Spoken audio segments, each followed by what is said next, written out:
Hello everyone welcome to ਮਿਹਨਤੀ ਬੱਚੇ this is Sakshi Agarwal.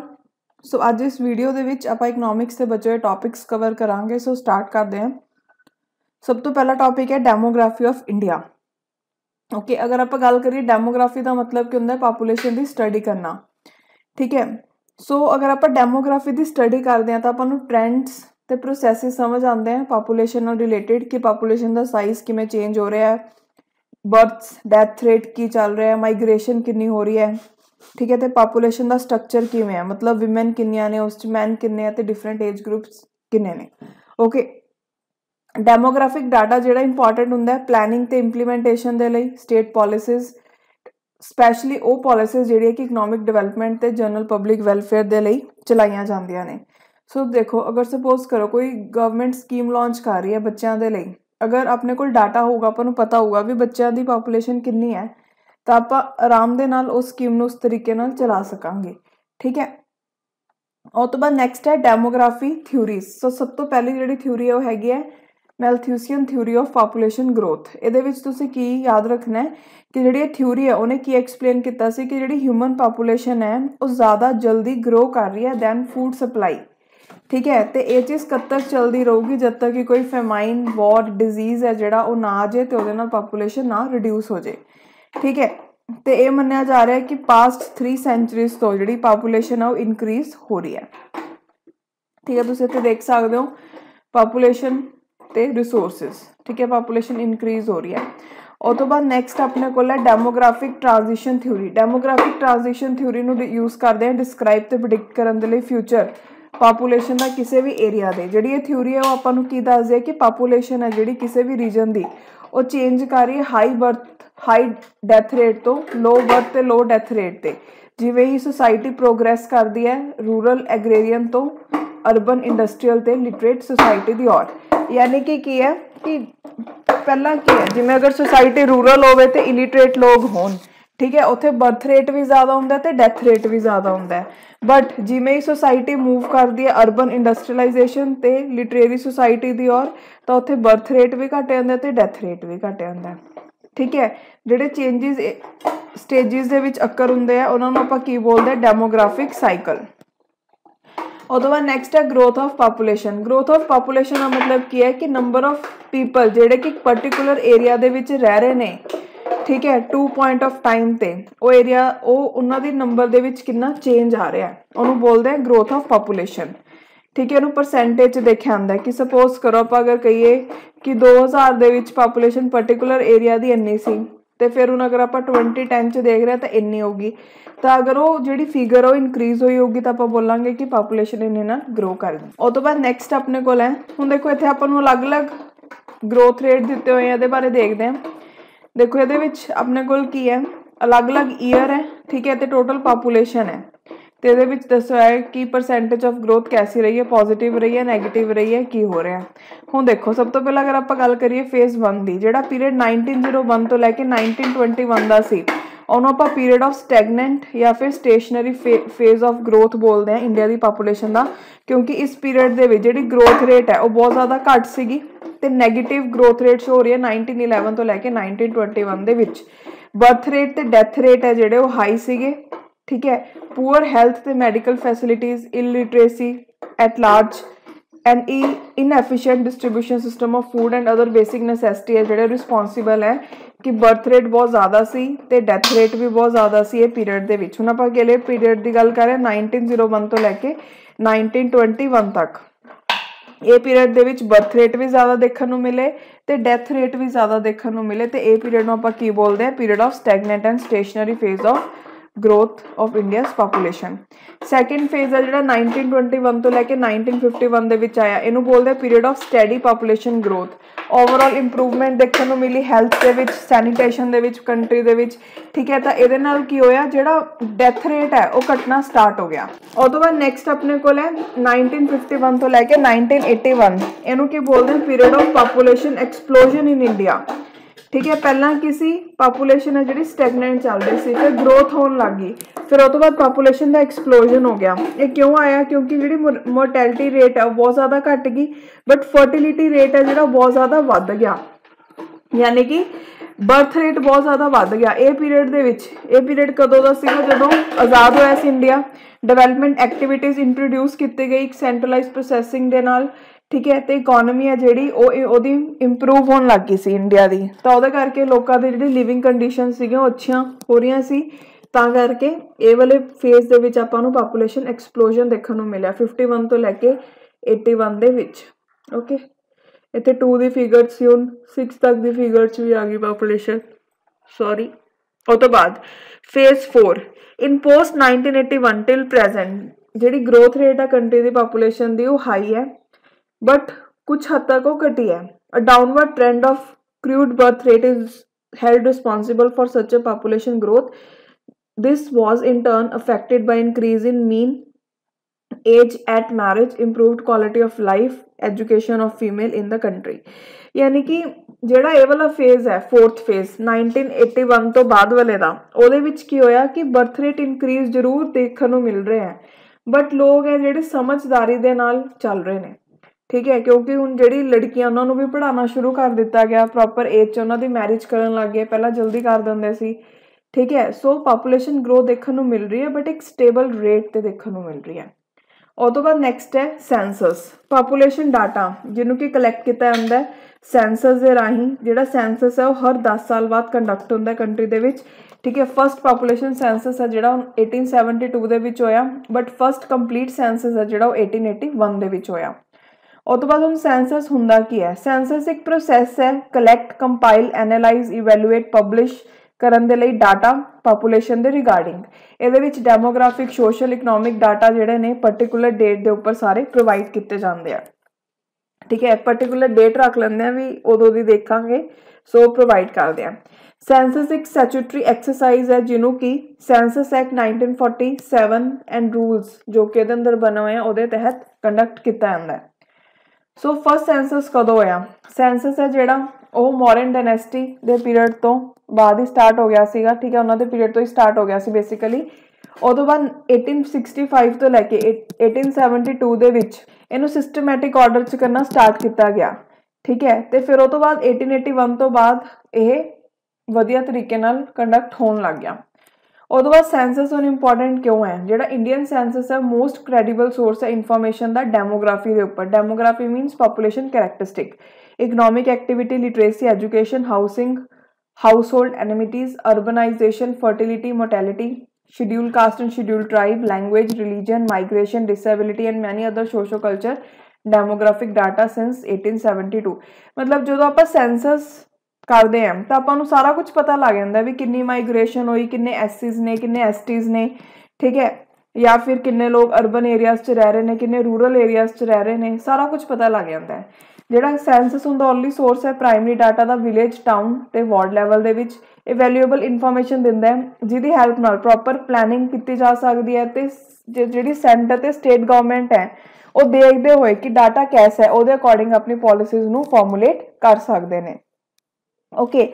ਤੇ ਨਾਲ ਹੀ ਜਿਹੜੀ ਰਿਜ਼ਰਵੇਸ਼ਨ ਦੇਣੀ ਹੈ ਉਹ ਦੇਣ 'ਚ ਵੀ ਆਸਾਨੀ ਹੁੰਦੀ ਹੈ ਅਗਰ ਆਪਾਂ ਨੂੰ ਪਤਾ ਹੋਵੇ ਕਿ ਪਾਪੂਲੇਸ਼ਨ ਕੈਸੀ ਹੈ, ਠੀਕ ਹੈ, ਕੀ ਡਿਸਟਰੀਬਿਊਸ਼ਨ ਹੈ। ਉਹ ਤੋਂ ਬਾਅਦ ਸੈਂਸਸ 2011। ਸੋ ਜਿਹੜਾ ਸੈਂਸਸ 2011 ਉਹ 15th ਨੈਸ਼ਨਲ ਸੈਂਸਸ ਸੀ ਕੰਟਰੀ ਦਾ, ਠੀਕ ਹੈ। ਇਸ ਲਈ ਇਹਦਾ ਜਿਹੜਾ ਸਲੋਗਨ ਸੀਗਾ ਉਹ ਕੀ ਸੀ? Our census our future. 15th Indian national census ਹੈ ਜਿਹੜਾ 2 ਫੇਜ਼ 'ਚ ਕੰਡਕਟ ਕੀਤਾ ਗਿਆ ਸੀ, house listing and population enumeration. House listing phase ਹੈ ਜਿਹੜਾ 1 April 2010 'ਚ ਬਿਗਿਨ ਹੋਇਆ ਤੇ ਇਹਦੇ ਵਿੱਚ ਪੂਰੀ ਬਿਲਡਿੰਗਸ ਹੈ ਜਿਹੜੀਆਂ ਉਹਨਾਂ ਦੀ ਇਨਫੋਰਮੇਸ਼ਨ ਲਿੱਤੀ ਗਈ। Information for national population register ਇਹਨੂੰ ਕਲੈਕਟ ਕੀਤਾ ਗਿਆ ਫਸਟ ਫੇਜ਼ ਦੇ ਵਿੱਚ, ਜਿਹਦੇ ਵਿੱਚ ਡਾਟਾ ਰੱਖਿਆ ਗਿਆ ਉਹ ਲੋਕਾਂ ਦਾ, ਰੱਖਿਆ ਗਿਆ ਡਿਜੀਟਲ ਫਾਰਮ ਦੇ ਵਿੱਚ, ਮਤਲਬ ਫਿੰਗਰ ਪ੍ਰਿੰਟਿੰਗ ਤੇ ਫੋਟੋਗ੍ਰਾਫ ਵੀ ਰੱਖੀ ਗਈ ਪਰਸਨ ਦੀ, ਤੇ ਨਾਲ ਇੱਕ 12 ਡਿਜਿਟ ਯੂਨੀਕ ਆਈਡੈਂਟੀਫਿਕੇਸ਼ਨ ਨੰਬਰ ਹੈ ਜਿਹੜਾ ਸਾਰੇ ਰਜਿਸਟਰਡ ਇੰਡੀਅਨਸ ਨੂੰ ਰਜਿਸਟਰ ਕੀਤਾ ਗਿਆ by unique identification authority of India ਦੇ ਦੁਆਰਾ। ਉਹ ਤੋਂ ਬਾਅਦ ਸੈਂਸਸ ਕਮਿਸ਼ਨ ਆਫ ਇੰਡੀਆ ਉਸ ਟਾਈਮ ਤੇ ਕੌਣ ਸੀ? ਚੰਦਰਮੌਲੀ, ਓਕੇ। ਉਹ ਤੋਂ ਬਾਅਦ ਨੈਕਸਟ ਹੈ ਇੰਪੋਰਟੈਂਟ ਟਰਮਸ ਜਿਹੜੀਆਂ ਕਿ ਸੈਂਸਸ ਨਾਲ ਰਿਲੇਟਿਡ ਹੈ। ਸਭ ਤੋਂ ਪਹਿਲਾਂ ਬਰਥ ਰੇਟ। ਬਰਥ ਰੇਟ ਮਤਲਬ ਕੀ ਹੁੰਦਾ? Total number of live birth ਜਿਹੜੇ ਕਿ ਇੱਕ ਪਰਟੀਕੂਲਰ ਏਰੀਆ ਦੇ ਵਿੱਚ ਹੋਏ ਹੋਣ। ਉਹ ਏਰੀਆ ਇੱਕ ਪੂਰੀ ਕੰਟਰੀ ਵੀ ਹੋ ਸਕਦੀ ਹੈ, ਸਟੇਟ ਵੀ ਹੋ ਸਕਦੀ ਹੈ, ਡਿਸਟ੍ਰਿਕਟ ਵੀ ਹੋ ਸਕਦੀ ਹੈ, ਜਾਂ ਫਿਰ ਕੋਈ ਟੈਰੀਟੋਰੀਅਲ ਯੂਨਿਟ ਵੀ ਹੋ ਸਕਦਾ ਹੈ, ਠੀਕ ਹੈ। ਤੇ ਇਹਨੂੰ ਇੱਕ ਸਪੈਸੀਫਿਕ ਪੀਰੀਅਡ 'ਚ ਦੇਖਦੇ ਹਾਂ ਤੇ ਉਹਨੂੰ ਡਿਵਾਈਡ ਕਰਦੇ ਹਾਂ ਟੋਟਲ ਨੰਬਰ ਆਫ ਪਾਪੂਲੇਸ਼ਨ ਦੇ ਨਾਲ ਜੋ ਉਸ ਏਰੀਆ ਦੀ ਹੈ। मतलब total number of live births किन्ने होए पर्टिकुलर एरिया दे विच उहनूं डिवाइड कर देंगे कि एक्चुअल टोटल पॉपुलेशन कितनी है। ठीक है, सो बर्थ रेट है जिहड़ा हुंदा नंबर ऑफ लाइव बर्थ पर 1000 पॉपुलेशन, ये भी तुसीं डेफिनेशन याद रखियो। उस तो बाद डेथ रेट की हुंदा है, डेथ रेट मतलब कि कितनी डेथ्स होईयां ने पर्टिकुलर टाइम पीरियड दे विच पर 1000 पॉपुलेशन दे विच। ठीक है, उस तो बाद growth rate, rate of natural increase और growth rate of population refer to difference between birth rate and death rate. So growth rate किमें पता लगूगा कि बर्थ रेट ते डेथ रेट दे विच कितना डिफरेंस है। ठीक है, अगर ये डिफरेंस 0 है तो आप की कहांगे कि पॉपुलेशन स्टेबलाइज है। ठीक है, उस तो बाद नैक्सट है फर्टिलिटी रेट। फर्टिलिटी रेट का मतलब कि हुंदा number of live births per 1000 women in the child bearing age group usually taken to be 15 to 49 years. मतलब नंबर ऑफ लाइव बर्थ्स किन्ने होए पर 1000 विमेन दे चाइल्ड बियरिंग एज ग्रुप दे विच। ठीक है, तो एज ग्रुप कितना है 15 तो लैके 49 ईयर्स तक। Then mortality rate, infant mortality rate का मतलब कि हुंदा नंबर ऑफ डेथ्स किन्नी होईयां बेबीज़ दियां कि वो 1 साल दे भी नहीं होए ते डेथ हो गया, ऐसे किन्ने बेबीज़ हैं पर 1000 लाइव बर्थ्स उन्होंने कढ़िया जाता। सो इत्थों आपां नूं मोर्टैलिटी रेट मिलता है। ये याद रखियो कि किवें आपां इहनूं फाइंड करदे हां। उस तो बाद मैटरनल मोर्टैलिटी रेट की हुंदा नंबर ऑफ विमेन जिहड़ियां कि मर गईयां इन चाइल्ड बर्थ पर 1000 लाइव बर्थ्स। ठीक है, उस तो बाद लाइफ एक्सपीटेंसी, लाइफ एक्सपीटेंसी का मतलब क्या है estimate number of years that an average person is expected to survive, कि एक एवरेज बंदा किन्ने साल जीऊगा उन्होंने आपां बोलते हैं लाइफ एक्सपीटेंसी। ठीक है, तो इहनूं कैलकुलेट किया जाता on the basis of data on age specific death rate in given area over a time period. और तो बाद नेक्स्ट है sex ratio. Sex ratio refers to number of females per 1000 males in a given area at a specific period of time, very important. ठीक है, सैक्स ratio का मतलब क्या होंगे कि नंबर ऑफ फीमेल्स किन्नियां ने पर 1000 मेल्स तो एक पर्टिकुलर एरिया दे विच देखते हैं आपां ते एक पर्टिकुलर टाइम पीरियड च देखते हैं। Then age structure, age structure of population refer to proportion of person in different age groups relative to total population. Okay, और तो बाद डिपेंडेंसी रेशो, डिपेंडेंसी रेशो का मतलब क्या होंगे ये मेजर है जिहदे विच कंपेयर करते हैं पोर्शन पॉपुलेशन का जिहदे विच डिपेंडेंट्स होण। हुण डिपेंडेंट्स कौन होंगे, ऐसे बूढ़े लोग जिहड़े कि काम नहीं कर सकते। ठीक है, या फिर छोटे छोटे बच्चे। ठीक है, with the portion that is in working age group generally 15 to 64 years of age. Okay, कि किन्ने लोग डिपेंडेंट है ते उन्होंने किन्ना देखते हैं कि जेड़े वर्क करते हैं। उस तो बाद हुण आपां कुछ होर इंपॉर्टेंट फाइंडिंग देखते हैं सेंसस दी 2011 दे। इहदे मुताबिक जिहड़ी टोटल पॉपुलेशन है वो किन्नी है around 1.22 billion as per census. World rank population के मामले च इंडिया का 2 आया। ठीक है, परसेंटेज ऑफ वर्ल्ड पॉपुलेशन मतलब इंडिया कितनी रह रही है 17.71%। और तो बाद नेक्स्ट पॉपुलेशन डेंसिटी 464 पर स्क्वायर किलोमीटर, यानी कि पर स्क्वायर किलोमीटर ते किन्ने लोग रह रहे हैं 464। ठीक है, और तो बाद ग्रोथ रेट कितना है 0.99%। Median age total 28.1 year, male दी 27.5 ईयर ते फीमेल दी 28.9 year. Infant mortality rate 26.6 death पर 1000 लाइव बर्थ्स। और तो बाद नेक्स्ट है अंडर 5 मोर्टैलिटी रेट कितना आया 32.9 डेथ पर 1000 live birth. Life expectancy at birth total कितनी आई 70.42 ईयर्स, मेल दी 69.2 ईयर ते फीमेल दी 71.8 ईयर। रूरल पॉपुलेशन 65% है ते अर्बन पॉपुलेशन 35%। और तो बाद जिहड़ा तुसीं मेन याद रखना वो ये वाला याद रखना है कि हाईएस्ट पॉपुलेशन केड़ी यूनियन टैरेटरी दी आई दिल्ली ते लीस्ट पॉपुलेशन आई लक्षद्वीप दी। हाईएस्ट स्टेट केड़ी है जिस पॉपुलेशन सब तो ज़्यादा उत्तर प्रदेश ते ऐसी स्टेट जिस पॉपुलेशन सब तो घट है सिक्किम। ये डाटा इंपॉर्टेंट है याद रखना है। और तो बाद हाईएस्ट अर्बन पॉपुलेशन इंडिया दी कित्थे है महाराष्ट्र दे विच। लोएस्ट अर्बन पॉपुलेशन है लक्षद्वीप दे विच। हाईएस्ट रूरल पॉपुलेशन है इंडिया दे विच उत्तर प्रदेश दे विच। लोएस्ट रूरल पॉपुलेशन है लक्षद्वीप दे विच। मतलब लक्षद्वीप दे विच अर्बन पॉपुलेशन भी घट है ते रूरल भी घट है। ठीक है, और तो बाद नेक्स्ट है population density per square kilometre by state. Bihar दे विच कितनी है 1106 ते अरुणाचल प्रदेश देखो सब तो घट है कितनी है 17 ते बिहार दी जिहड़ी अगर तुहानूं पुछिया सी किहड़ी स्टेट है इंडिया दी जिथे पॉपुलेशन डेंसिटी मैक्सिमम है 2011 सेंसस के अकॉर्डिंग बिहार ते सब तो घट किहड़ी स्टेट च अरुणाचल प्रदेश। और तो बाद लिटरेसी रेट की गल करिए तो टोटल लोग जिहड़े कि पढ़े लिखे ने इंडिया 74% मेल्स 82.14% ਤੇ ਫੀਮੇਲ 65.46%। ਹਾਈਐਸਟ ਲਿਟਰੇਰੀ ਸਟੇਟ ਜਿਹੜੀ ਹੈ ਇੰਡੀਆ ਦੀ ਕਿਹੜੀ ਹੈ? ਕੇਰਲਾ। ਤੇ ਲੋਐਸਟ ਲਿਟਰੇਸੀ ਰੇਟ ਕਿਹੜੀ ਸਟੇਟ 'ਚ ਹੈ? ਬਿਹਾਰ। ਹਾਈਐਸਟ ਲਿਟਰੇਸੀ ਰੇਟ ਕਿਹੜੀ ਯੂਨੀਅਨ ਟੈਰੀਟਰੀ ਹੈ? ਲਕਸ਼ਦ੍ਵੀਪ। ਤੇ ਲੋਐਸਟ ਰੇਟ ਯੂਨੀਅਨ ਟੈਰੀਟਰੀ ਕਿਹੜੀ ਹੈ? ਦਾਦਰਾ ਐਂਡ ਨਗਰ ਹਵੇਲੀ। ਉਹ ਤੋਂ ਬਾਅਦ ਨੈਕਸਟ ਗੱਲ ਕਰੀਏ ਸੈਕਸ ਰੇਸ਼ੋ ਦੀ, ਠੀਕ ਹੈ, ਕਿ ਕਿੰਨੀ ਫੀਮੇਲਸ ਹੈ ਪਰ 1000 ਮੇਲਸ ਦੇ ਵਿੱਚ। ਉਹ ਤੋਂ ਬਾਅਦ ਇੰਡੀਆ ਦੀ ਓਵਰਆਲ ਕਿੰਨੀ ਰੇਸ਼ੋ ਹੈ? 9:43। ਹਾਈਐਸਟ ਸੈਕਸ ਰੇਸ਼ੋ ਕਿਹੜੀ ਸਟੇਟ 'ਚ ਹੈ? ਕੇਰਲਾ। ਲੋਐਸਟ ਕਿਹੜੀ 'ਚ ਹੈ? ਹਰਿਆਣਾ। ਐਵੇਂ ਕਿਹੜੀ ਯੂਨੀਅਨ ਟੈਰੀਟਰੀ ਹੈ ਜਿਹਦੇ ਵਿੱਚ ਸਭ ਤੋਂ ਹਾਈਐਸਟ ਹੈ?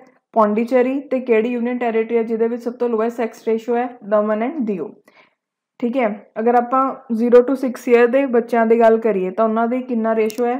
9:14। ਹਾਈਐਸਟ ਚਾਈਲਡ ਸੈਕਸ ਰੇਸ਼ੋ ਇਨ ਸਟੇਟ ਮਿਜ਼ੋਰਮ। ਤੇ ਲੋਐਸਟ ਚਾਈਲਡ ਸੈਕਸ ਰੇਸ਼ੋ ਕਿਹੜੀ ਸਟੇਟ 'ਚ ਹੈ? ਹਰਿਆਣਾ। ਠੀਕ ਹੈ, ਇਹ ਡਾਟਾ ਸਾਰਾ ਯਾਦ ਰੱਖਿਓ, ਇੰਪੋਰਟੈਂਟ ਹੈ। ਉਹ ਤੋਂ ਬਾਅਦ ਨੈਕਸਟ ਆਪਣੇ ਕੋਲ ਹੈ religious ਡੈਮੋਗ੍ਰਾਫੀਜ਼। The religious data on India census 2011 was released by Government of India on 25th August 2015। ਇਹਦੇ ਮੁਤਾਬਿਕ ਹਿੰਦੂਸ ਕਿੰਨੇ ਨੇ? 79.8%, ਮੁਸਲਿਮਸ 14.23%। ਠੀਕ ਹੈ, ਤੇ 6 ਰਿਲੀਜਨ ਨੇ ਇੰਡੀਆ ਦੇ ਵਿੱਚ ਜਿਨ੍ਹਾਂ ਨੂੰ ਕਿ ਨੈਸ਼ਨਲ ਮਾਈਨੋਰਿਟੀ ਮੰਨਿਆ ਗਿਆ। ਕਿਹੜੇ ਕਿਹੜੇ ਹੈ? ਮੁਸਲਿਮ, ਕ੍ਰਿਸਚਨ, ਸਿੱਖ, ਜੈਨ, ਬੁੱਧਿਸਟ ਤੇ ਪਾਰਸੀਸ। ਅਗਰ ਆਪਾਂ ਗੱਲ ਕਰੀਏ ਦੇਖੋ ਹਿੰਦੂਸ ਦੀ ਪਾਪੂਲੇਸ਼ਨ ਪਰਸੈਂਟੇਜ 'ਚ ਦੇਖੀਏ ਕਿੰਨੀ ਹੈ? 79.8, ਮੁਸਲਿਮ ਦੀ 14.2, ਕ੍ਰਿਸਚਨ ਦੀ 2.3, ਸਿੱਖ ਦੀ 1.7, ਬੁੱਧਿਸਟ 0.7, ਜੈਨਸ 0.4। ਠੀਕ ਹੈ, ਤੇ ਬਾਕੀ ਜਿਹੜੇ ਹੋਰ ਨੇ ORP 0.7 ਤੇ reason not stated 0.2। Median marriage age ਹੈ ਜਿਹੜੀ ਮੈਨ ਦੇ ਲਈ ਉਹ ਪਹਿਲਾਂ 2001 ਦੇ ਵਿੱਚ ਸੀ 22.6 ਈਅਰਸ ਤੇ 2011 'ਚ ਕਿੰਨੀ ਹੋ ਗਈ? 23.5। ਠੀਕ ਹੈ, ਤੇ ਅਗਰ ਵਿਮਨ ਦੀ ਗੱਲ ਕਰੀਏ ਤਾਂ ਵਿਮਨ ਦੀ 2011 ਦੇ ਵਿੱਚ ਮੈਰਿਜ ਏਜ ਕਿੰਨੀ ਹੋ ਗਈ ਸੀ? 19.2, ਪਹਿਲਾਂ ਸੀ 18.2। ਓਕੇ, ਹੁਣ ਉਹ ਤੋਂ ਬਾਅਦ ਨੈਕਸਟ ਟੌਪਿਕ ਆਪਣੇ ਕੋਲ ਸੋਸ਼ਲ ਐਂਡ ਇਕਨੋਮਿਕ ਡਿਵੈਲਪਮੈਂਟ। ਹੁਣ ਸਭ ਤੋਂ ਪਹਿਲਾਂ ਦੇਖੋ ਸੋਸ਼ੋ ਇਕਨੋਮਿਕ ਡਿਵੈਲਪਮੈਂਟ ਦਾ ਮਤਲਬ ਕੀ ਹੈ? ਡਿਵੈਲਪਮੈਂਟ ਦਾ ਮਤਲਬ ਕੀ ਹੈ ਕਿ ਆਪਾਂ ਕਹਿੰਦੇ ਹਾਂ ਕਿ ਇਹ ਚੀਜ਼ ਡਿਵੈਲਪ ਹੋ ਰਹੀ ਹੈ। ਡਿਵੈਲਪ ਹੋਣ ਦਾ ਮਤਲਬ ਕੀ ਹੈ ਕਿ ਉਹ ਜਿਹੜੀ ਕੰਡੀਸ਼ਨਸ ਹੈ, ਠੀਕ ਹੈ, ਉਹ ਇੰਪਰੂਵ ਹੋ ਰਹੀਆਂ ਨੇ। ਮਤਲਬ ਅਗਰ ਆਪਾਂ ਕਹਿੰਦੇ ਹਾਂ ਕਿ ਇੰਡੀਆ ਡਿਵੈਲਪ ਕਰ ਰਹੀ ਹੈ ਮਤਲਬ ਇੰਡੀਆ ਦੇ ਵਿੱਚ ਇੰਪਰੂਵਮੈਂਟ ਆ ਰਹੀ ਹੈ, ਇੰਡੀਆ ਦੀ ਗਰੋਥ ਹੋ ਰਹੀ ਹੈ। ਠੀਕ ਹੈ, ਸੋ ਸੋਸ਼ਲ ਡਿਵੈਲਪਮੈਂਟ ਕੀ ਹੁੰਦਾ ਹੈ? ਉਹ ਪ੍ਰੋਸੈਸ ਜਿਹਦੇ ਨਾਲ ਟਰਾਂਸਫੋਰਮੇਸ਼ਨ ਹੋਵੇ ਸੋਸ਼ਲ ਇੰਸਟੀਟਿਊਸ਼ਨਸ ਦੀ ਐਸੇ ਤਰੀਕੇ ਦੇ ਨਾਲ ਕਿ ਜਿਹੜੀ ਕਪੈਸਿਟੀ ਹੈ ਸੋਸਾਇਟੀ ਦੀ ਆਪਣੀ ਐਸਪੀਰੇਸ਼ਨਸ ਨੂੰ ਪੂਰਾ ਕਰਨ ਦੀ ਉਹ ਇੰਪਰੂਵ ਹੋਵੇ। ਠੀਕ ਹੈ, it implies a qualitative change in the way society shapes itself and carries out its activities, such as through more progressive attitude and behavior by population, adoption of more effective processes or more advanced technology. As you see in illustration below, there is a close relation among environment, way of living and technology. So मतलब ये सारा कुछ related है। ठीक है, environment हो गया, way of living हो गया, तो टैक्नोलॉजी हो गई, सारा आपस च इंटर रिलेटेड है। और तो बाद इकनॉमिक डिवेलपमेंट का मतलब की होंगे इकनॉमिक वैल्थ है जी कंट्री या रीजन की ਉਹਦੇ ਵਿੱਚ ਡਿਵੈਲਪਮੈਂਟ ਆਣੀ। ਠੀਕ ਹੈ, ਇਕਨੋਮਿਕ ਜਿਹੜੀ ਗਰੋਥ ਹੈ ਉਹਨੂੰ ਇੱਕ ਅੱਛਾ ਲੈਵਲ ਮੰਨਿਆ ਜਾਂਦਾ ਹੈ ਕਿ ਇਹਦੇ ਨਾਲ ਇਕਨੋਮਿਕ ਡਿਵੈਲਪਮੈਂਟ ਆ ਰਹੀ ਹੈ। ਇਕਨੋਮਿਕ ਗਰੋਥ ਦਾ ਮਤਲਬ ਕੀ ਹੁੰਦਾ? ਇਨਕਰੀਜ਼ ਹੋਣਾ ਸਪੈਸੀਫਿਕ ਮੇਜਰ ਦਾ, ਜਿਵੇਂ ਕਿ ਰੀਅਲ ਨੈਸ਼ਨਲ ਇਨਕਮ ਵਧਣੀ, gross domestic product, per capita income ਦਾ ਇਨਕਰੀਜ਼ ਹੋਣਾ। Economic development on the other hand employs much more. It is process by which a nation improves economic, political, social well-being of its people।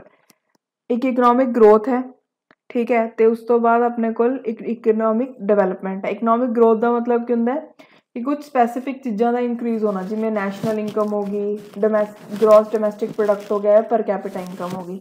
But जो आप कहने economic development आ रही है, economic development का मतलब क्या होंगे कि नेशन की इंप्रूवमेंट हो रही है, इकनॉमिक भी, पोलिटिकल भी, सोशली भी। ओके, ਉਹ ਤੋਂ ਬਾਅਦ ਨੈਕਸਟ ਹੈ socio economic development. ਸੋਸ਼ੋ economic development ਦੇ ਵਿੱਚ ਇੰਪਰੂਵਮੈਂਟ ਹੁੰਦੀ ਹੈ ਲੋਕਾਂ ਦੀ ਲਾਈਫ ਸਟਾਈਲ ਦੇ ਵਿੱਚ, ਜਿਵੇਂ ਕਿ ਅੱਛੀ ਐਜੂਕੇਸ਼ਨ, ਅੱਛੀ ਇਨਕਮ, ਸਕਿੱਲ ਡਿਵੈਲਪਮੈਂਟ ਹੋਣਾ, ਇੰਪਲੋਇਮੈਂਟ ਓਪਰਚੁਨਿਟੀਜ਼ ਅੱਛੀਆਂ ਮਿਲਣੀਆਂ। ਇਹ ਉਹ ਪ੍ਰੋਸੈਸ ਹੁੰਦੀ ਹੈ ਇਕਨੋਮਿਕ ਤੇ ਸੋਸ਼ਲ ਟਰਾਂਸਫੋਰਮੇਸ਼ਨ ਦੀ ਜਿਹੜੀ ਕਿ ਕਲਚਰਲ ਤੇ ਇਨਵਾਇਰਨਮੈਂਟ ਫੈਕਟਰਸ ਦੇ ਉੱਪਰ ਬੇਸਡ ਹੁੰਦੀ ਹੈ। ਇਹਨੂੰ ਮੈਜਰ ਕਰਦੇ ਆ ਕਿਹੜੇ ਇੰਡੀਕੇਟਰਸ ਨਾਲ? Gross domestic product, life expectancy, ਪਰ ਕੈਪੀਟਾ ਇਨਕਮ, ਲਿਟਰੇਸੀ ਤੇ ਲੈਵਲਸ ਆਫ ਇੰਪਲੋਇਮੈਂਟ। और तो बाद नेक्स्ट है GDP, that is gross domestic product. So gross domestic product और GDP is one of the measures of national income and output for a given countries economy. कि अगर अपने measure करनी है नैशनल इनकम तो GDP देखी जाती है। या किसी कंट्री की आउटपुट देखनी है इकोनॉमी की तां भी GDP देखते हैं, ठीक है। किहदे इक्वल हुंदा, it is the total value of all final goods and services जिहड़ी कि particular economy they which produce कीतियां गईयां ने with in a countries border in a given year. यानी कि इंडिया दे विच जिन्ने भी गुड्स ते सर्विसेज प्रोड्यूस होईयां ने, चाहे वो इंडियंस ने कीती है चाहे वो फॉरन तो जिहड़े आए ने उन्हां ने कीती है, सो उहनूं आपां की बोलांगे GDP। नेशनल इनकम की होंदी है income earned bye countries people including labour and capital investment. It is the total value of all the income in a nation during a given period, कि नेशन की कितनी इनकम है, लोगों ने कितनी कमाई की एक पर्टिकुलर ईयर दे विच उहनूं बोलदे national income. Per capita income की होंदा total national income divided by total number of people in nation. So per capita income किवें निकलदी है, नैशनल इनकम नूं ਜਦੋਂ ਆਪਾਂ ਡਿਵਾਈਡ ਕਰਦੇ ਹਾਂ ਕਿਹਦੇ ਨਾਲ, ਨੰਬਰ ਆਫ ਪੀਪਲ ਨਾਲ ਜੋ ਕਿ ਰਹਿ ਰਹੇ ਨੇ ਨੇਸ਼ਨ ਦੇ ਵਿੱਚ। This is what each citizen is to receive if yearly national income is divided equally among all, ਕਿ ਹਰੇਕ ਸਿਟੀਜ਼ਨ ਨੂੰ ਕਿੰਨੇ ਮਿਲਣਗੇ ਅਗਰ ਆਪਾਂ ਨੈਸ਼ਨਲ ਇਨਕਮ ਨੂੰ ਡਿਵਾਈਡ ਕਰ ਦਈਏ ਸਭ ਦੇ ਵਿੱਚ ਆਪਸ 'ਚ। ਜਿਹੜੇ ਇੰਡੀਕੇਟਰਸ हैं ਜਿਹੜੇ ਵੀ ਆਪਾਂ ਨੇ ਹੁਣ ਦੇਖੇ, ਜਿਵੇਂ GDP ਹੋ ਗਈ, ਪਰ ਕੈਪੀਟਾ ਇਨਕਮ ਹੋ ਗਿਆ, ਨੈਸ਼ਨਲ ਇਨਕਮ ਹੋ ਗਈ, ਠੀਕ ਹੈ। ਇਹ ਨਹੀਂ ਇਨਸ਼ੋਰ ਕਰਦੇ ਕਿ ਜਿਹੜੀ ਬੈਨੀਫਿਟਸ ਐਂਡ ਡਿਵੈਲਪਮੈਂਟ ਉਹ ਇਕੁਅਲੀ ਡਿਸਟਰੀਬਿਊਟ ਹੋਣਗੇ, बट अपने को एक न्यू कंसैप्ट है ह्यूमन डेवलपमेंट। ह्यूमन डेवलपमेंट जोड़ा है वो इंश्योर करता है कि जो डिसएडवांटेज ग्रुप्स ने सोसाइटी दे, ठीक है, उन्होंने तक भी प्रॉपर बेनिफिट्स डेवलपमेंट दे पहुँचणगे। It focus on overall quality of life that people enjoy in country, opportunities they have and freedom they enjoy, ठीक है। हम देखते हैं ह्यूमन डेवलपमेंट की होंगी है। देखो the concept of human development was introduced by Mehboob ul Haq, a Pakistani economist who described it as development that enlarges people's choice and improve their lives। ਜਿਹੜੀ ਹਿਊਮਨ ਡਿਵੈਲਪਮੈਂਟ ਦਾ concept ਹੈ doctor ਮਹਿਬੂਬ ਉਲ ਹਕ ਜੋ ਕਿ ਇੱਕ Pakistani economist ਸੀ, ਉਹਨਾਂ ਨੇ ਦਿੱਤਾ ਸੀ ਤੇ ਉਹਨਾਂ ਨੇ ਡਿਸਕ੍ਰਾਈਬ ਕੀਤਾ ਕਿ ਇਹ ਐਸੀ ਡਿਵੈਲਪਮੈਂਟ ਹੈ ਜਿਹੜੀ ਕਿ ਲੋਕਾਂ ਦੀ ਚੁਆਇਸਿਸ ਨੂੰ ਇਨਲਾਰਜ ਕਰਦੀ ਹੈ ਤੇ ਉਹਨਾਂ ਦਾ ਜਿਹੜਾ ਵੇ ਹੈ ਰਹਿਣ ਦਾ ਉਹਨੂੰ ਇੰਪਰੂਵ ਕਰਦੀ ਹੈ। Indian Nobel laureate professor Amrita Sen has also been made contributions to the evolution of this concept and define it as development that increase freedom. Human development focus on expanding and widening of people choices as well as raising level of well-being.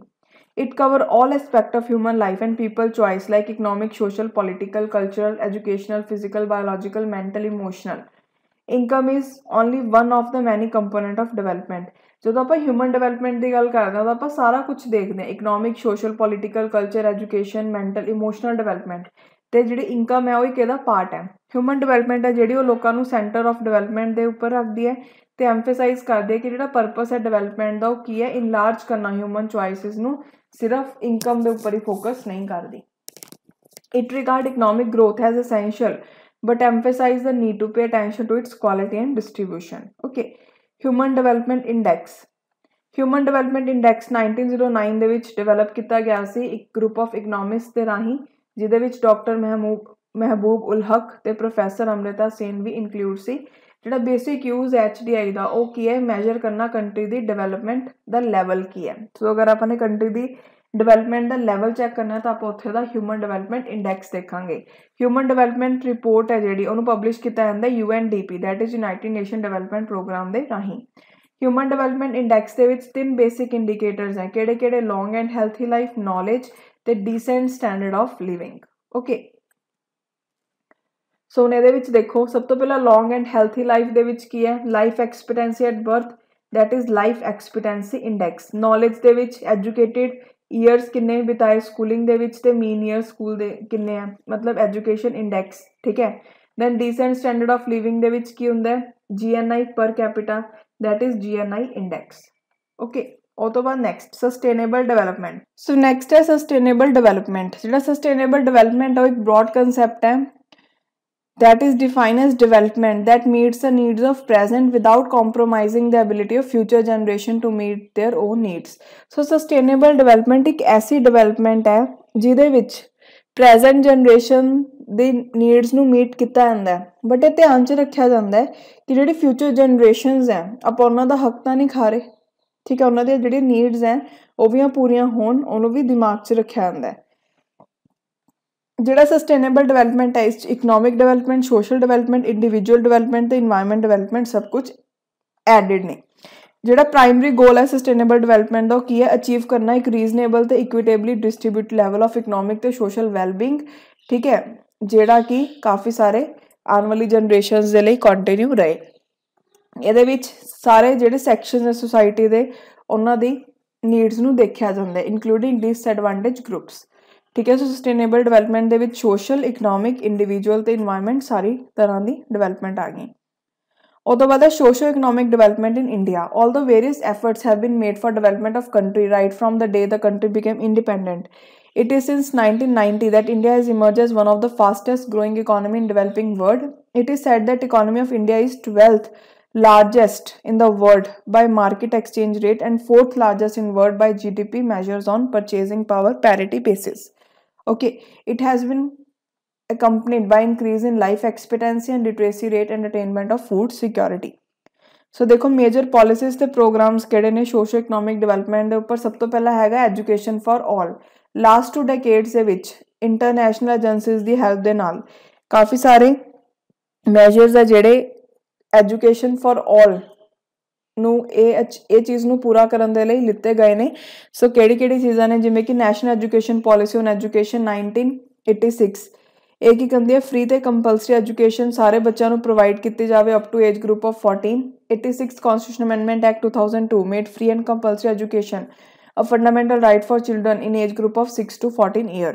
ਤੇ recently union cabinet ਨੇ approve ਕੀਤਾ new education policy 2020 ਤੇ ਦਾ main aim ਕੀ ਹੈ, introduce ਕਰਨਾ changes education system ਦੇ ਵਿੱਚ, ਠੀਕ ਹੈ, ਸਕੂਲ ਤੋਂ ਲੈ ਕੇ ਕਾਲਜ ਲੈਵਲ ਤੱਕ। ਉਹਦੇ ਬਾਅਦ ਸੈਕਿੰਡ ਹੈ ਸਰਵ ਸਿੱਖਿਆ ਅਭਿਆਨ।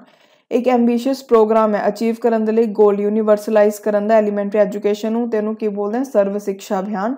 ਇਹਨੂੰ ਲਾਂਚ ਕੀਤਾ ਗਿਆ ਸੀ 2001 ਦੇ ਵਿੱਚ। ਸੋ ਇਹਦੇ ਵਿੱਚ ਕਿਹੜੇ ਗੋਲਸ ਹੈ, ਇਨਰੋਲਮੈਂਟ ਕਰਨਾ 6 ਤੋਂ ਲੈ ਕੇ 14 ਈਅਰ ਤੱਕ ਦੇ ਏਜ ਗਰੁੱਪ ਦੇ ਬੱਚਿਆਂ ਦੀ ਸਕੂਲਸ ਐਜੂਕੇਸ਼ਨ ਦੇ ਵਿੱਚ, ਤੇ ਨਾਲ ਐਜੂਕੇਸ਼ਨ ਗਰੰਟੀ ਸਕੀਮ ਸੈਂਟਰ ਚਲਾਣਾ by 2005। Bridge all gender and social category gaps at primary age by 2007 and at elementary education level by 2010. Universal retention by 2010, focus on elementary education of satisfactory quality with emphasis on education for life. The national program of national support to primary education or midday meal scheme. This program was started and still continue to attain the goal of universalization of elementary education. Objective क्या midday meal scheme da improve nutritional status of children in class 1 to 5th in government, local body and government aid schools. Encourage poor children by helping disadvantaged sections to attend school more regularly and help them to concentrate on classroom activities. Providing support to children of primary age in drought affected areas during summer vacation. Then next है national literacy mission. National literacy mission ਨੂੰ 1988 ਦੇ ਵਿੱਚ launch ਕੀਤਾ ਗਿਆ। ਇਹਦਾ aim ਕੀ ਹੈ, literacy provide ਕਰਨਾ ਐਡਲਟਸ ਨੂੰ, ਠੀਕ ਹੈ, ਤੇ ਜਿਹੜੇ ਨॉन ਲਿਟਰੇਟ ਨੇ in the age group of 15 to 35 in the country. Main programme ਹੈ ਜਿਹੜਾ ਨੈਸ਼ਨਲ ਲਿਟਰੇਸੀ ਮਿਸ਼ਨ ਦਾ, ਉਹ ਕੀ ਹੈ, total literacy campaign to impart basic literacy to adult non-literate. It was followed by post-literacy program to reinforce the literacy skills of neo-literates. And then continuing education program was aimed at providing facilities like rural library and reading room for neo-literates and other section of community. In addition, vocational training was also provided to neo-literate and other disadvantaged section of society through Jan Shiksha Sansthaans। मतलब ਕੀ ਹੈ ਕਿ ਉਹ ਲੋਕ ਜਿਹੜੇ 15 ਤੋਂ ਲੈ ਕੇ 35 year age group ਨੂੰ belong ਕਰਦੇ ਆ, ਠੀਕ ਹੈ, ਮਤਲਬ ਉਹ ਐਡਲਟਸ ਨੇ ਬਟ ਉਹ ਪੜ੍ਹੇ ਲਿਖੇ ਨਹੀਂ ਹੈਗੇ, ਉਹਨਾਂ ਨੂੰ ਪੜ੍ਹਾਉਣਾ। ਉਹ ਤੋਂ ਬਾਅਦ ਨੈਕਸਟ ਆਪਣੇ ਕੋਲ ਟੌਪਿਕ ਹੈ ਪਾਵਰਟੀ ਐਲੀਵੇਸ਼ਨ। ਪਾਵਰਟੀ ਦਾ ਮਤਲਬ ਕੀ ਹੁੰਦਾ ਹੈ, ਐਸੀ ਸਿਚੁਏਸ਼ਨ ਜਦੋਂ ਲੋਕ ਆਪਣੀ ਬੇਸਿਕ ਨੀਡਸ ਨੂੰ ਵੀ ਨਾ ਪੂਰੀਆਂ ਕਰ ਸਕਣ, ਠੀਕ ਹੈ। ਜਿਹੜੀ ਪਾਵਰਟੀ ਹੈ ਇੰਡੀਆ ਦੇ ਵਿੱਚ ਉਹਨੂੰ ਮੈਜ਼ਰ ਕਰਦੇ ਆ ਨੰਬਰ ਆਫ ਪੀਪਲ ਜਿਹੜੇ ਕਿ ਰਹਿ ਰਹੇ ਨੇ ਬਿਲੋ ਪਾਵਰਟੀ ਲਾਈਨ। ਇੰਡੀਆ ਦੇ ਵਿੱਚ ਜਿਹੜੇ ਮੋਸਟ ਕਾਮਨ ਯੂਜ਼ ਮੈਥਡ ਹੈ ਪਾਵਰਟੀ ਨੂੰ ਐਸਟੀਮੇਟ ਕਰਨ ਦੇ ਲਈ, ਉਹ ਕੀ ਹੈ, ਇਨਕਮ ਨੂੰ ਮੈਜ਼ਰ ਕਰਨਾ ਤੇ ਕੰਜ਼ੰਪਸ਼ਨ ਲੈਵਲ ਨੂੰ ਮੈਜ਼ਰ ਕਰਨਾ। A person is considered poor if he or she if his or her income level fall below minimum level that fails to meet his or her basic need। ਕੋਈ ਵੀ ਬੰਦੇ ਨੂੰ ਆਪਾਂ poor ਕਦੋਂ ਬੋਲਾਂਗੇ ਕਿ ਅਗਰ ਉਹਦਾ ਜਿਹੜਾ ਇਨਕਮ ਲੈਵਲ ਹੈ ਉਹ ਉਸ ਮਿਨੀਮਮ ਲੈਵਲ ਤੋਂ ਵੀ ਘੱਟ ਹੈ ਕਿ ਜਿਹੜੇ ਮਿਨੀਮਮ ਲੈਵਲ ਦੇ ਨਾਲ ਉਹਨੂੰ ਉਹ ਆਪਣੀਆਂ ਬੇਸਿਕ ਨੀਡਸ ਨੂੰ ਪੂਰਾ ਕਰ ਸਕਦਾ ਹੈ, ਠੀਕ ਹੈ। ਜਿਹੜਾ ਇਹ ਮਿਨੀਮਮ ਲੈਵਲ ਹੈ ਉਹਨੂੰ ਆਪਾਂ ਕੀ ਬੋਲਦੇ ਹਾਂ, ਪਾਵਰਟੀ ਲਾਈਨ। ਜਦੋਂ ਇਨਕਮ ਜਾਂ ਕੰਜ਼ੰਪਸ਼ਨ ਕਿਸੇ ਇੰਡੀਵਿਜੂਅਲ ਦੀ ਜਾਂ ਹਾਊਸ ਹੋਲਡ ਦੀ ਮਿਨੀਮਮ ਲੈਵਲ ਤੋਂ ਗਿਰ ਜੇ ਤਾਂ ਉਹਨੂੰ ਆਪਾਂ ਬੋਲਦੇ ਹਾਂ ਕਿ ਉਹ ਬਿਲੋ ਪਾਵਰਟੀ ਲਾਈਨ ਹੈ। ਮਤਲਬ ਇੱਕ ਲਾਈਨ ਸੈੱਟ ਕਰਤੀ, ਸਪੋਜ਼ ਕਰੋ ਉਹ ਲਾਈਨ ਹੈ ਕਿ ਅਗਰ ਤੁਸੀਂ ਮਹੀਨੇ ਦੇ 300 ਜਾਂ 500 ਲਗਾ ਲਓ 500 ਰੁਪੀਸ ਕਮਾ ਰਹੇ ਹੋ ਤਾਂ ਤੁਸੀਂ ਆਪਣੀ ਜਿਹੜੀ ਬੇਸਿਕ ਜ਼ਰੂਰਤਾਂ ਨੇ ਉਹ ਪੂਰੀਆਂ ਕਰ ਪਾਓਗੇ। ਵੈਸੇ 500 ਵੀ ਬਹੁਤ ਘੱਟ ਕਹਿ ਰਹੀ ਹਾਂ, ਜਸਟ ਐਗਜ਼ਾਮਪਲ ਲੈ ਰਹੀ ਹਾਂ, ਠੀਕ ਹੈ। ਅਗਰ ਤੁਸੀਂ ਮਹੀਨੇ ਦੇ 500 ਕਮਾ ਰਹੇ ਹੋ ਤਾਂ ਤੁਸੀਂ ਬੇਸਿਕ ਆਪਣੀ ਨੀਡਸ ਪੂਰੀਆਂ ਕਰ ਪਾਓਗੇ। ਇੱਕ ਪਾਵਰਟੀ ਲਾਈਨ ਦੇ ਵਿੱਚ ਆਹ ਇੱਕ ਸੈੱਟ ਕਰਤਾ। ਹੁਣ ਉਹ ਲੋਕ ਜਿਹੜੇ ਕਿ 500 ਤੋਂ ਵੀ ਘੱਟ ਕਮਾ ਰਹੇ ਨੇ, ਠੀਕ ਹੈ, ਉਹ ਤਾਂ ਬੇਸਿਕ ਨੀਡਸ ਵੀ ਨਹੀਂ ਪੂਰੀਆਂ ਕਰ ਪਾ ਰਹੇ, ਯਾਨੀ ਕਿ ਉਹ ਬਿਲੋ ਪਾਵਰਟੀ ਲਾਈਨ ਹੈ। ਉਹ ਤੋਂ ਬਾਅਦ poverty line calculation is now carried out by NITI Aayog, ठीक है। तो the calculation of poverty line based on data collected by national sample survey office, so NSSO ਦੇ ਦੁਆਰਾ डाटा कलैक्ट किया ਜਾਂਦਾ ਹੈ ਤੇ नीति आयोग ਉਹਨੂੰ कैरी आउट करता है ਜਿਹੜੀ पावर्टी लाइन ਦੀ कैलकुलेशन है। It should also be noted that even though both income and consumption level are measured while defining the poor in India, its consumption level that is taken primarily into account because of following reason। ਮਤਲਬ ਕੀ ਹੈ ਕਿ ਜਦੋਂ ਆਪਾਂ ਦੇਖਦੇ ਹਾਂ ਕਿ ਕੌਣ ਕਿੰਨਾ ਗਰੀਬ ਹੈ, ਉਹਦੇ ਵਿੱਚ ਇਨਕਮ ਤੇ ਕੰਜ਼ੰਪਸ਼ਨ ਲੈਵਲ ਦੋਨੋਂ ਕੰਸੀਡਰ ਕੀਤੇ ਜਾਂਦੇ ਆ। ਇਨਕਮ ਲੈਵਲ ਕੰਸੀਡਰ ਕਰਨਾ ਠੀਕ ਹੈ, ਬਟ ਆਪਾਂ ਨੇ ਕੰਜ਼ੰਪਸ਼ਨ ਐਕਸਪੈਂਡੀਚਰ ਨੂੰ ਵੀ ਕਿਉਂ ਦੇਖਦੇ ਹਾਂ, ਕਿਉਂਕਿ ਇਨਕਮ ਦੇ ਵਿੱਚ ਫਲੈਕਚੁਏਸ਼ਨਸ ਹੁੰਦੀਆਂ, ਠੀਕ ਹੈ। ਐਡੀਸ਼ਨਲ ਇਨਕਮ ਹਮੇਸ਼ਾ ਇਹ ਨਹੀਂ ਹੈਗੀ ਕਿ ਜਿਹੜੇ ਡੇਲੀ ਵੇਜ ਲੇਬਰਰਸ ਨੇ ਉਹਨਾਂ ਹੀ ਕਮਾਉਣਗੇ ਜਿੰਨਾ ਕਿ ਉਹਨਾਂ ਨੇ ਪਿਛਲੇ ਮੰਥ ਕਮਾਇਆ। ਹੋ ਸਕਦਾ ਉਹਨਾਂ ਨੂੰ ਜ਼ਿਆਦਾ ਕੰਮ ਮਿਲ ਗਿਆ ਹੋਵੇ ਤਾਂ ਜ਼ਿਆਦਾ ਕਮਾ ਲਿਆ ਹੋਵੇ। ਕਲੈਕਸ਼ਨ ਔਨ ਡਾਟਾ, ਠੀਕ ਹੈ। ਉਹ ਤੋਂ ਬਾਅਦ ਹੈ ਹੁਣ ਇੰਡੀਆ ਦੇ ਵਿੱਚ ਪੂਅਰ ਨੂੰ ਆਇਡੈਂਟੀਫਾਈ ਕਰਨਾ ਕਿਉਂ ਜ਼ਰੂਰੀ ਹੈ। ਪਾਵਰਟੀ ਐਸਟੀਮੇਸ਼ਨ ਯਾਨੀ ਕਿ ਕਿਉਂ ਇੰਪੋਰਟੈਂਟ ਹੈ, ਤਾਂ ਕਿ ਆਪਾਂ ਵੈਲਫੇਅਰ ਸਕੀਮਸ ਦਾ ਕੀ ਇੰਪੈਕਟ ਪੈ ਰਿਹਾ ਉਹਨੂੰ ਦੇਖ ਸਕੀਏ, ਠੀਕ ਹੈ। ਆਪਾਂ ਨੂੰ ਪਾਵਰਟੀ ਨੂੰ ਖਤਮ ਕਿਵੇਂ ਕਰਨਾ ਹੈ ਉਹਦੇ ਲਈ ਆਪਾਂ ਪੂਰੀ ਪਲੈਨਿੰਗ ਕਰ ਸਕੀਏ।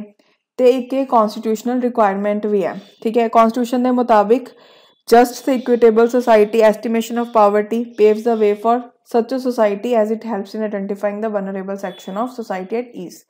ਸੋ ਕੌਨਸਟੀਟਿਊਸ਼ਨ ਕੀ ਕਹਿੰਦਾ ਕਿ ਇੱਕ ਜਸਟ ਤੇ ਇਕੁਇਟੇਬਲ ਸੁਸਾਇਟੀ ਬਣਾਉਣੀ, ਉਹ ਕਿਵੇਂ ਬਣੂਗੀ ਜੇ ਆਪਾਂ ਨੂੰ ਇਹ ਪਤਾ ਹੋਊਗਾ ਵੀ ਕਿੰਨੇ ਲੋਕ ਗਰੀਬ ਹੈ, ਤਾਂ ਹੀ ਆਪਾਂ ਉਹਨਾਂ ਨੂੰ ਪ੍ਰੋਵਾਈਡ ਕਰਾ ਪਾਵਾਂਗੇ ਬੇਸਿਕ ਫੈਸਿਲਿਟੀਜ਼, ਓਕੇ। ਉਹ ਤੋਂ ਬਾਅਦ ਨੈਕਸਟ ਹੈ ਪਾਵਰਟੀ ਐਸਟੀਮੇਸ਼ਨ। ਸੋ ਦੇਖੋ ਹੁਣ ਪਾਵਰਟੀ ਐਸਟੀਮੇਸ਼ਨ ਕਿਵੇਂ ਲਗਾਉਂਦੇ ਆ। ਸਭ ਤੋਂ ਪਹਿਲਾਂ pre independence estimation of poverty ਤੇ post independence estimation of poverty in India. ਮਤਲਬ ਜਦੋਂ ਆਜ਼ਾਦ ਨਹੀਂ ਹੋਇਆ ਸੀ ਇੰਡੀਆ ਉਦੋਂ ਕਿਵੇਂ ਲਗਾਉਂਦੇ ਸੀ ਤੇ ਜਦੋਂ ਆਜ਼ਾਦ ਹੋ ਗਿਆ ਉਦੋਂ ਕਿਵੇਂ ਲਗਾਏ। ਦਾਦਾ ਭਾਈ ਨਹਿਰੂ ਜੀ ਨੇ ਆਪਣੀ ਬੁੱਕ ਹੈ ਇੱਕ poverty and unBritish rule in India, ਬਹੁਤ ਇੰਪੋਰਟੈਂਟ ਬੁੱਕ ਹੈ ਤੇ ਬਹੁਤ ਵਾਰ ਪੁੱਛਿਆ ਗਿਆ ਕਿ ਕਿਹਨਾਂ ਨੇ ਲਿਖੀ ਹੋਈ ਹੈ ਬੁੱਕ। ਉਹਨਾਂ ਨੇ ਅਰਲੀਐਸਟ ਐਸਟੀਮੇਸ਼ਨ ਲਗਾਈ ਸੀ ਪਾਵਰਟੀ ਲਾਈਨ ਦੀ, ਕਿੰਨੀ rupees 16 to 35 per capita per year। Poverty line proposed by him was based on cost of subsistence और minimum basic diet। ਜੋ ਉਹਨਾਂ ਨੇ ਲਗਾਈ ਸੀ ਕਿ ਇੰਨੇ ਪੈਸੇ ਅਗਰ ਕੋਈ ਕਮਾਉਂਦਾ ਹੈ, ਠੀਕ ਹੈ, ਤਾਂ ਉਹਨਾਂ ਨੇ ਪਾਵਰਟੀ ਲਾਈਨ ਜਿਹੜੀ ਉਹਨਾਂ ਨੇ ਪ੍ਰਪੋਜ਼ ਕੀਤੀ ਸੀ ਕਿਹਦੇ ਉੱਪਰ ਬੇਸ ਸੀਗੀ, ਮਿਨੀਮਮ ਬੇਸਿਕ ਡਾਈਟ ਤੇ, ਠੀਕ ਹੈ। ਉਹ ਤੋਂ ਬਾਅਦ post independence estimate of poverty in India, post line estimation or calculating the number of poor in India was done by several committees on basis of calorific consumption or per capita expenditure। ਸਭ ਤੋਂ ਪਹਿਲਾਂ ਕਿਹੜੀ ਹੈ, ਅਲਾਗ committee. ਇਹਨਾਂ ਨੇ ਡਿਟਰਮਾਈਨ ਕੀਤੀ poverty line based on minimum daily requirement of 2400 and 2100 calories for adult in rural and urban areas respectively। ਮਤਲਬ ਪਹਿਲਾਂ ਉਹਨਾਂ ਨੇ ਕੋਸਟ ਦੇਖਦੇ ਸੀ, ਫਿਰ ਉਹ ਤੋਂ ਬਾਅਦ ਉਹਨਾਂ ਨੇ ਕੈਲਰੀਜ਼ ਗਿਣਨੀਆਂ ਸਟਾਰਟ ਕਰਤੀਆਂ। ਉਹ ਤੋਂ ਬਾਅਦ ਡਿਫਰੈਂਟ ਕਮੇਟੀਜ਼ ਜਿਵੇਂ ਕਿ ਲਗੜਾਵਾਲਾ ਕਮੇਟੀ ਆਈ, ਤੰਦੂਲਕਰ ਕਮੇਟੀ ਆਈ, ਰੰਗਰਾਜਨ ਕਮੇਟੀ ਆਈ, ਉਹਨਾਂ ਨੇ ਵੀ ਪਾਵਰਟੀ ਐਸਟੀਮੇਸ਼ਨ ਕੀਤਾ। ਰੰਗਰਾਜਨ ਕਮੇਟੀ ਦੇ ਮੁਤਾਬਿਕ ਜਿਹੜੀ ਪਾਵਰਟੀ ਲਾਈਨ ਹੈ ਉਹਨੂੰ ਐਸਟੀਮੇਟ ਕੀਤਾ ਜਾਂਦਾ ਇਸ ਮੰਥਲੀ ਪਰ capita expenditure of rupees 1407 in urban areas and 972 in rural areas. ਉਹ ਤੋਂ ਬਾਅਦ ਨੈਕਸਟ ਆਪਣੇ ਕੋਲ ਹੈ cause of poverty in India. ਹੁਣ ਇੰਡੀਆ ਦੇ ਵਿੱਚ ਪਾਵਰਟੀ ਕਿਉਂ ਹੈ, ਸਭ ਤੋਂ ਪਹਿਲਾਂ ਪਾਪੂਲੇਸ਼ਨ ਬਹੁਤ ਜ਼ਿਆਦਾ ਹੈ, ਠੀਕ ਹੈ, ਤਾਂ ਰਿਸੋਰਸਿਸ ਤਾਂ ਘੱਟ ਨੇ ਬਟ ਪਾਪੂਲੇਸ਼ਨ ਜ਼ਿਆਦਾ ਹੈ, ਸੋ ਇਹ ਕਾਰਨ ਹੈ। ਲੋ ਐਗਰੀਕਲਚਰ ਪ੍ਰੋਡਕਟੀਵਿਟੀ, ਠੀਕ ਹੈ, ਇਨਐਫੀਸ਼ੀਐਂਟ ਰਿਸੋਰਸ ਯੂਟੀਲਾਈਜੇਸ਼ਨ, ਜਿਹੜੇ ਲੋਕ ਡਿਸਗਾਈਜ਼ਡ ਅਨਇੰਪਲੋਇਮੈਂਟ ਜਾਂ ਅੰਡਰ ਅਨਇੰਪਲੋਇਮੈਂਟ 'ਚ ਕੰਮ ਕਰ ਰਹੇ ਹੈ, ਠੀਕ ਹੈ, ਉਹਨਾਂ ਕੋਲ ਰਿਸੋਰਸਿਸ ਹੀ ਨਹੀਂ ਹੈਗੇ ਪ੍ਰੋਪਰ ਕਿ ਉਹ ਆਪਣਾ ਪੇਟ ਭਰ ਸਕਣ। Low rate of economic development, then price rise, ਚੀਜ਼ਾਂ ਦਾ ਦਾਮ ਵੱਧ ਰਿਹਾ ਤਾਂ ਲੋਕ ਖਰੀਦ ਨਹੀਂ ਪਾਉਂਦੇ। ਅਨਇੰਪਲੋਇਮੈਂਟ ਹੈ, ਬੇਰੁਜ਼ਗਾਰੀ ਹੈ ਤਾਂ ਕਰਕੇ। Lack of capital and entrepreneurship, social factors ਵੀ ਰਿਸਪੋਂਸੀਬਲ ਹੈ, ਠੀਕ ਹੈ। ਉਹ ਤੋਂ ਬਾਅਦ ਜਿਵੇਂ ਕਿ ਕਾਸਟ ਸਿਸਟਮ ਵਗੈਰਾ ਹੋ ਗਿਆ ਇੰਡੀਆ 'ਚ ਪ੍ਰੀਵੇਲ ਕਰ ਰਿਹਾ, ਠੀਕ ਹੈ, ਸੋ ਉਹਦੇ ਕਰਕੇ ਵੀ ਇਹ ਸਭ ਹੋ ਰਿਹਾ।